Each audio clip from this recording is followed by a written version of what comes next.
بسم اللہ الرحمن الرحیم۔ السلام علیکم ورحمۃ اللہ وبرکاتہ۔ الحمدللہ کل ہم نے رمضان کے پیارے مہینے کے 2 مقاصد پڑھے تھے۔ ایک تھا کہ ہم اس کی سیلیبریٹ کرتے ہیں قرآن کے نزول کو، یعنی اس کی خوشی مناتے ہیں اور اللہ کا شکر ادا کرتے ہیں، اور دوسرا تھا تقویٰ کا حصول، کس طرح سے ہم حاصل کریں۔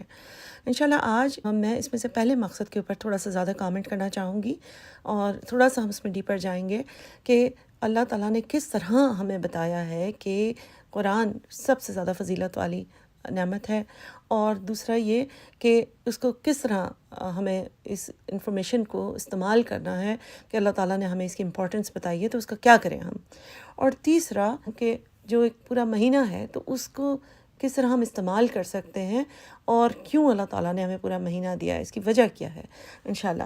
کہ اللہ سبحانہ و تعالیٰ نے تو بہت ساری نعمتیں بنائی ہیں، بہت چیزیں کریٹ کی ہیں۔ زمین بنائی اللہ نے، آسمان بنائے اللہ نے، بہت سارے اور پلانٹس بنائے ہیں، ستارے بنائے ہیں، سمندر بنائے ہیں، پانی، اور ہمیں کراپس دیے ہیں، فروٹس، ویجیٹیبلز، خوبصورتی دی ہے، ہر چیز دی ہے۔ انسان بھی بنایا اللہ تعالیٰ نے، جانور بھی بنائے، لیکن کسی اور چیز کے لیے کوئی اللہ تعالیٰ نے دن یا مہینہ ڈیڈیکیٹ نہیں کیا کہ اس کو ہم سیلیبریٹ کریں گے، اس کریشن کو۔ لیکن قرآن کو ڈیڈیکیٹ کیا پورا کا پورا مہینہ، ایک دن نہیں۔ اس کی وجہ کیا ہے؟ اللہ تعالیٰ ہمیں فضیلت بتا رہے ہیں کہ باقی تمام نعمتوں کے اوپر اس قرآن کی یہ اہمیت اور یہ فضیلت ہے۔ لہٰذا ہمیں انڈرسٹینڈ کرنا چاہیے کہ اگر اللہ سبحانہ و تعالیٰ ہمیں یہ بتا رہے ہیں تو ہم صرف اس ایک مہینے پہ نہیں قرآن ریس لگا کے پڑھ لیں، بلکہ ہمیں یہ کرنا ہے کہ اس سے لرن کرنا ہے۔ یہ ایک مثال دی ہے اللہ سبحانہ و تعالیٰ نے کہ ہمیں باقی سال میں بھی کس طرح سے اس کا حق ادا کرنا ہے، کیونکہ یہ صرف اس ایک مہینے کے لیے تو امپورٹنٹ نہیں ہو جاتا نا، یہ تو پھر پورے سال امپورٹنس ہمیں بتائی جا رہی ہے کہ جیسے 12 میں سے ایک حصہ اللہ تعالیٰ نے پورا مہینہ لگا دیا، اسی طرح کیا ہم دن رات کا 12واں حصہ لگاتے ہیں اس کے اوپر؟ اپنے آپ سے سوال پوچھئے کہ 24 گھنٹے میں سے کیا میں 2 گھنٹے لگاتی ہوں؟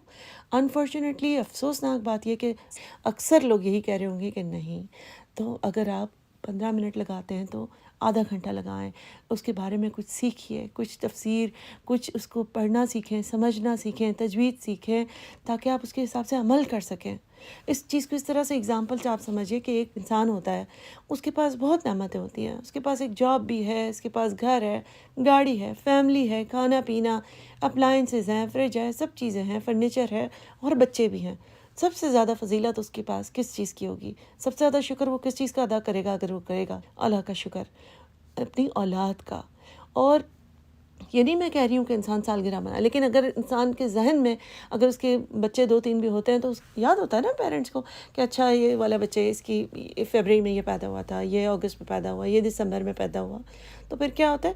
کچھ نہیں، تو ہم اس دن تھوڑا سا خوش ہو جاتے ہیں، کبھی اچھا کھانا بنا لیتے ہیں کہ چلو آج اس کا یوم پیدائش ہے۔ اس کا مطلب یہ میں ہرگز نہیں کہہ رہی ہوں کہ ہم بیٹھ کے سالگرہ منائیں، میں آپ کو بتا رہی ہوں کہ ساری نعمتوں میں انسان امپورٹنس اس کو دیتا ہے، اس چیز کو نہیں دیتا کہ اچھا اس دن میں نے یہ صوفے خریدے تھے تو آج ہم صرف اس پہ بیٹھیں گے، ٹھیک ہے؟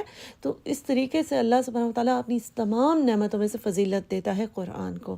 لیکن آپ اس بچے کی اگزامپل پر آئیے کہ کیا ہم بچوں کو صرف اس دن ہی امپورٹنس دیتے ہیں، اسی دن اسے کوئی گفٹ دلاتے ہیں؟ ہم تو سارے سال میں اس کا حق ادا کرتے ہیں، اسے کھانا پینا بھی دیتے ہیں، میک شور کرتے ہیں اس کے پاس اچھے کپڑے ہوں، اچھے جوتے ہوں، اسکول جاتا ہو، پڑھتا ہو، لکھتا ہو، اس کے بارے میں ہمارے خواب ہوتے ہیں، ویژنز ہوتے ہیں، کیا کرے گا بڑے ہو کر، رائٹ؟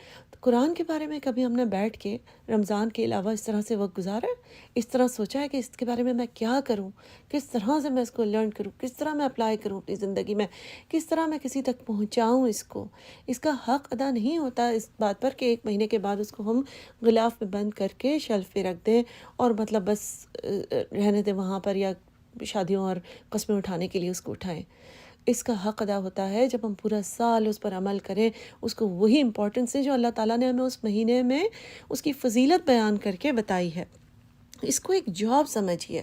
میرا خیال ہے کہ آپ کے لیے زیادہ اچھا ہوگا کہ ہم سمجھیں ایک جاب سے، آپ اگزامپل سمجھیے کہ جس طرح ایک انسان جو ڈسپلنڈ ہوتا ہے وہ ٹائم پر جاب جاتا ہے، واپس آتا ہے، وہاں پہ جو کرنے کے کام ہوتا ہے کرتا ہے، تو پھر اس کو تنخواہ ملتی ہے نا۔ اور انہیں ایک جو جاب ہوتی ہے اسی طریقے سے اس کی ٹریننگ ہوتی ہے۔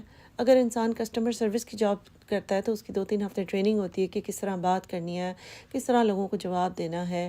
اسی طرح پولیس کی جاب ہوتی ہے تو اس کی فٹنس وغیرہ کی ٹریننگ ہوتی ہوگی۔ اسی طرح سے جو فائر فائٹرز ہوتے ہیں، آگ بجھانے والا جو عملہ ہوتا ہے، ان کی ٹریننگ کافی مہینوں تک ہوتی ہے۔ کس چیز پہ؟ ایک نقلی ان کو جگہوں پہ لے کے جایا جا رہا ہوتا ہے جہاں پہ اصل بلڈنگ نہ جل رہی ہو اور اصل لوگ نہ مر رہے ہوں، تاکہ وہ سکلز سیکھے، وہ سیکھے کہ مجھے اچانک سے بھاگ کر کیا کرنا ہے، کس طرح سے ان سارے ٹولز کو یوز کرنا ہے۔ اسی طرح اللہ سبحانہ و تعالیٰ نے رمضان میں شیطان کو قید کر کے ہمارے لیے ایک ٹریننگ گراؤنڈ بنایا ہوتا ہے، تاکہ ہم دیکھیں کہ میرے مسائل کیا ہیں، تاکہ میں ہٹا لوں اگر تو میں دیکھوں کیا چیز مجھے روکتی ہے کہ میں سال بھر قرآن کا حق ادا کروں، کس طرح میں اپنا اسکیجول بناؤں کہ کچھ اور وقت اس کو دے سکوں۔ اللہ تعالیٰ ہمیں توفیق دے کہ ہم قرآن کا حق ادا کریں اور اسے صرف رمضان تک محدود نہ کر دیں۔